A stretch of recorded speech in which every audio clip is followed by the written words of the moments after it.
പുഞ്ചിരി തൂകുന്നു. അങ്ങനെ എൻ്റെ ഈശോ ജോലി ചെയ്യുന്നതിൻ്റെ ആദ്യ പാഠം പഠിക്കുന്നത് ഞാൻ കാണാനിടയായി. തിരുക്കുടുംബത്തിലെ സമാധാനം മുഴുവൻ എൻ്റെ ഉള്ളിൽ ഞാൻ അനുഭവിക്കുന്നു. ഈശോ പറയുന്നു, എൻ്റെ പ്രിയപ്പെട്ട ആത്മാവേ, നിന്നെ ഞാൻ ആശ്വസിപ്പിച്ചു. എൻ്റെ ശൈശവവും നിനക്ക് കാണിച്ചു തന്നു. ദാരിദ്ര്യത്തിലും എനിക്ക് സന്തോഷമായിരുന്നു. കാരണം ലോകം കണ്ടിട്ടുള്ളതിൽ ഏറ്റവും വലിയ 2 വിശുദ്ധരുടെ സ്നേഹം എന്നെ ആവരണം ചെയ്തിരുന്നു. അവർ പറയുന്നു, ജോസഫ് എൻ്റെ വളർത്തപ്പനായിരുന്നുവെന്ന്. എനിക്ക് ഭക്ഷണവും മറ്റു കാര്യങ്ങളും നേടുന്നതിനായി ജോസഫ് കഠിനാധ്വാനം ചെയ്തു.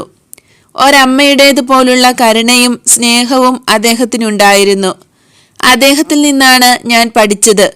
അദ്ദേഹത്തെക്കാൾ കാരുണ്യമുള്ള ഒരധ്യാപകനെ ഒരു വിദ്യാർത്ഥിക്കും ഒരിക്കലും ലഭിച്ചിട്ടില്ല. ഒരു